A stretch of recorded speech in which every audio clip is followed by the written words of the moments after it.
पहला सवाल वही जो हमारा हैशटैग है इंडिया का डीएनए, क्या कहता है सर इंडिया का डीएनए आपके हिसाब से? इंडिया का डीएनए कहते हैं कि हम सब एक हैं।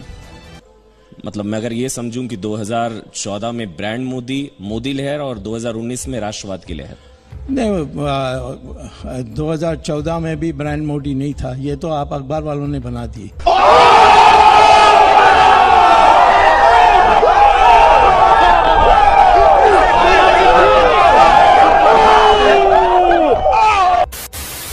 और जेटली को तो इकोनॉमिक्स पता ही नहीं है, तो इसीलिए इस हालत हुई है।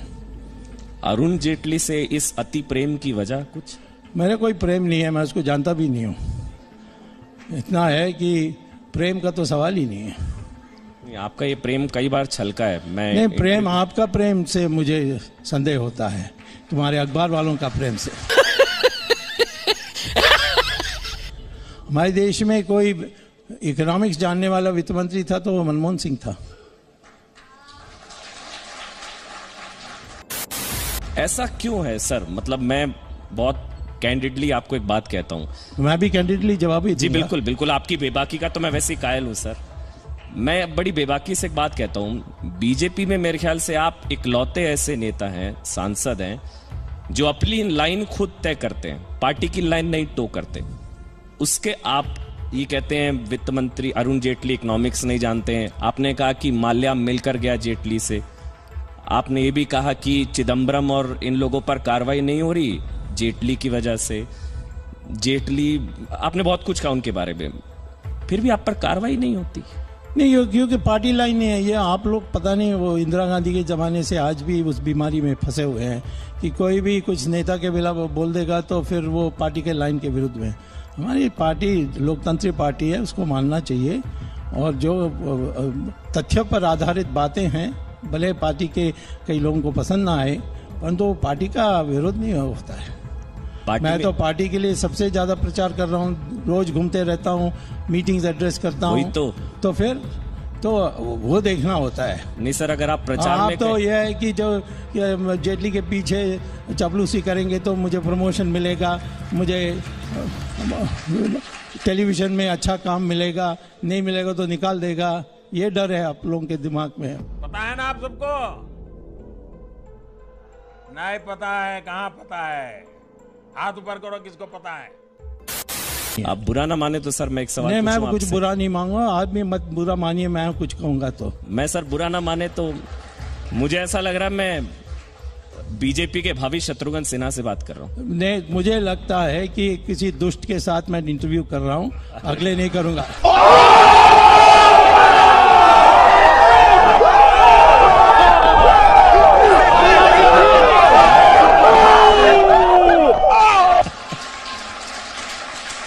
नहीं सर, मैंने इसलिए आपसे बोला ये क्योंकि इतने बागी नहीं कहूंगा, इतना खुलकर सरकार के साथ सरकार के मंत्री का इतना मुखर विरोध किसी ने नहीं किया। ये तो तय करने वाली है सरकार, ये तय करने वाली है पार्टी। वो कुछ नहीं कहते हैं। तुम्हें इतना क्यों? तुम क्या जेटली का चमचा हो? मोदी सरकार का प्रचार, लेकिन सुब्रमण्यम स्वामी नहीं है चौकीदार। मैं चौकीदार नहीं हो सकता। चौकीदार का काम है कि किसी को चोरी करने से रोकना। और मैंने कहा कि ब्राह्मण होता है ज्ञानी और त्यागी, कोई जन्म से ब्राह्मण कोई नहीं होता हमारे देश में, होना भी नहीं चाहिए। कृष्ण भगवान ने इसको स्पष्ट कर दिया गीता में। पता नहीं अब गीता पढ़ते हैं कि नहीं।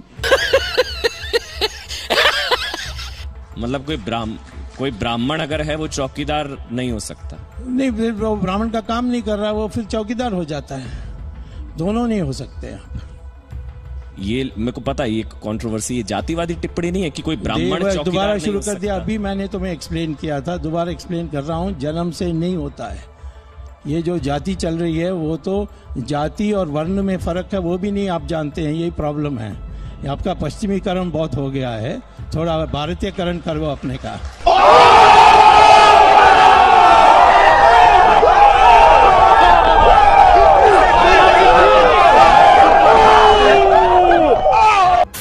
सबसे पहले असद ओवैसी क्या सोच रहे हैं, जो उनका बयान है। असद ओवैसी साहब, प्रधानमंत्री का भूमि पूजन में शामिल होना उनके संवैधानिक पद की शपथ का उल्लंघन होगा।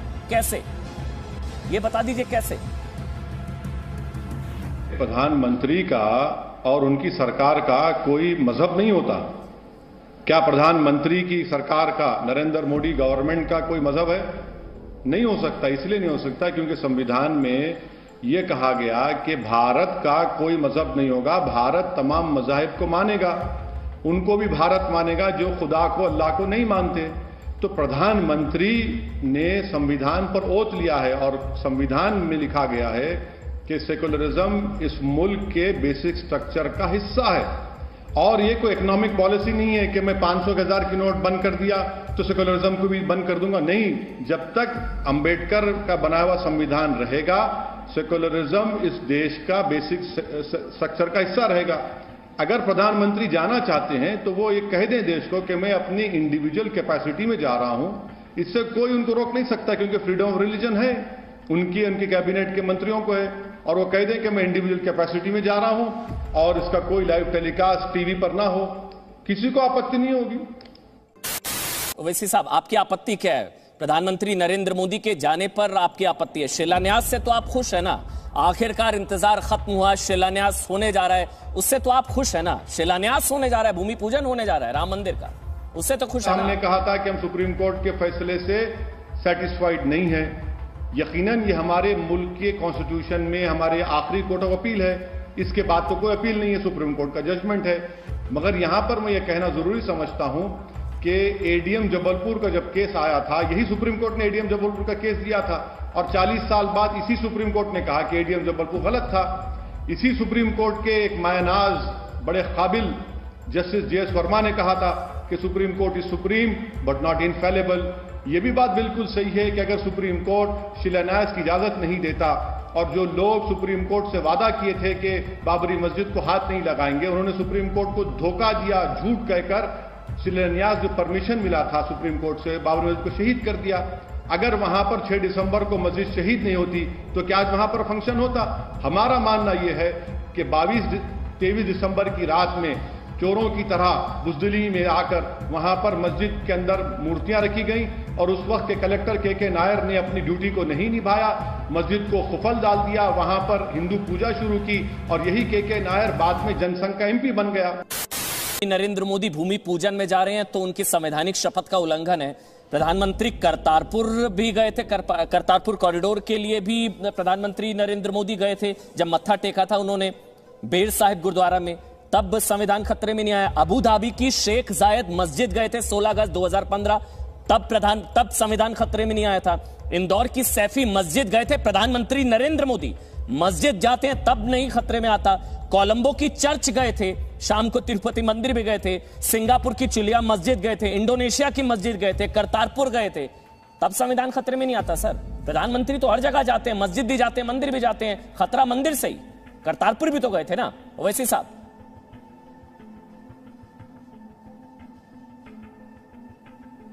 मेरा मानना यह है कि भारत देश का कोई मजहब नहीं है। भारत के देश में किसी की भी सरकार होगी, वो सरकार का कोई मजहब नहीं हो सकता। और मैं ये कह रहा हूं कि सरकार को किसी भी मजहब के मामलात में, रिलीजियस रिचुअल्स में ना इन्वॉल्व होना है, ना उसको सपोर्ट करना है, ना पैसे देना है। अब सवाल उठता है कि इफ्तार पार्टी। अरे भाई, क्या भारत का मुसलमान कोई इफ्तार पार्टी का मोहताज है? अरे थूकते हम ऐसी इफ्तार पार्टी पर। अगर मैं 17-18 घंटे रोजा रहता हूं तो क्या मैं आपकी इफ्तार पार्टी का मोहताज हूं? नहीं, मैं अल्लाह का मोहताज था और रहूंगा। मैं इसलिए रोजा रखता हूं क्योंकि अल्लाह ने कहा कि शुक्र अदा करो और उन लोगों का ख्याल करो भूखे प्यासे रहकर जो भूख से तड़पते हैं। तो इफ्तार पार्टी बंद करिए ना। हर रिलीजियस फंक्शन में गवर्नमेंट ऑफ इंडिया और स्टेट गवर्नमेंट हो, उसका कोई रोल नहीं होना चाहिए। नहीं सर, मैंने सवाल आपसे करतारपुर को लेकर पूछा था। प्रधानमंत्री नरेंद्र मोदी करतारपुर कॉरिडोर के उद्घाटन के समय भी बेर साहिब गुरुद्वारा गए थे, अबू धाबी की शेख जायद मस्जिद भी गए थे, तब संविधान खतरे में नहीं आया था। सवाल मेरा ये है, सवाल टालिए मत ना ओवैसी साहब। मोदी जी जब करतारपुर गए थे तो कहां गए थे? पाकिस्तान के करतारपुर में, वहां पर गुरु नानक की जो बर्थ प्लेस है उसको खोल दिया गया। क्या असदुद्दीन ओवैसी ने उस पर ऑब्जेक्शन किया? मोदी जी जब फॉरेन टूर पर जाते हैं तो वो देश के प्रधानमंत्री बनकर जाते हैं। मोदी जी बुद्धिस्ट टेम्पल में भी गए, मोदी जी वहां पर नेपाल की मशहूर मंदिर में गए, मोदी जी यूएई के मंदिर के इनॉग्रेशन में गए, मोदी जी यूएई की मशहूर मस्जिद में भी गए। तो प्रधानमंत्री हैं वो। ये बाबरी मस्जिद का ये जो मसला है, ये पिछले कई सालों से इस मसले की वजह से भारत में मासूम लोगों की जानें गई। क्या मोदी जी इनकार कर सकते हैं कि बीजेपी और आरएसएस ने ही इस राम जन्मस्थान के मसले को उठाया? 1966 में विश्व हिंदू परिषद बनी गई, क्या उससे पहले यह मसला था? नहीं था। क्या पालमपुर के रेजोल्यूशन से पहले राम जन्मभूमि का मसला था? नहीं था। इसीलिए तो हम कह रहे हैं कि आज जिन लोगों पर बाबरी मस्जिद की शहादत का, डेमोलिशन का क्रिमिनल केस चल रहा है, आप उनको दावत दे रहे हैं। सर, आप जख्मों पर मरहम नहीं बल्कि और जख्म को गहरा कर रहे हैं। आप सोमनाथ मंदिर का ना सिर्फ विरोध किया, बल्कि वो सोमनाथ मंदिर नहीं गए जो नेहरू की तरफ से किया। तो आप नेहरू वाली सोच के साथ हैं, जिन्होंने सोमनाथ मंदिर के जीर्णोद्धार का ना सिर्फ विरोध किया बल्कि वो नहीं गए, तो वो सेकुलर है। या तो आप नेहरू वाली सोच के साथ हैं। ओवैसी साहब, आप सोमनाथ मंदिर की बात कर रहे, आप क्यों नहीं जी टीवी उस बात को चलाता कि महात्मा गांधी ने के एम मुंशी को क्या कहा था? चलाइए ना। महात्मा गांधी ने के एम मुंशी को क्या था, चलाइए। मैं किसी सोच के साथ नहीं हूं, मैं संविधान के साथ था और संविधान के साथ रहूंगा। और जो संविधान की बात करते हैं उसका बेसिक तकाजा यह है कि इस देश का कोई मजहब नहीं है, इस देश का कोई मजहब नहीं रहेगा, ये देश सब मजहब को मानता है। और जो भी इस देश का प्रधानमंत्री होगा, जो भी इस देश का चीफ मिनिस्टर होगा, वो किसी एक मजहब का जरूर हो सकता है, मगर वो अपने मजहब को, अपने रिलीजियस बिलीफ को पूरे देश पर इंपोज नहीं कर सकता, क्योंकि संविधान इसकी इजाजत नहीं देता। आप में हिम्मत हो तो पब्लिकली बताओ। देशवासियों, इस वक्त देश के हर कस्बे, हर गांव, हर गली और हर मोहल्ले से एक ही आवाज आ रही है। देश चलाने के लिए 56 इंच का सीना नहीं, सीने के अंदर बड़ा दिल होना चाहिए। जो कुछ नरेंद्र मोदी करते हैं वो राजनीतिक स्वार्थ के लिए करते हैं, अपने लिए करते हैं, पॉलिटिकल गेन के लिए करते हैं। मोदी कहाँ है तेरा 56 इंच? कैसा है तू? तू रेजिग्नेशन दे दे, तू हट। वाह मोदी जी, वाह वाह वाह।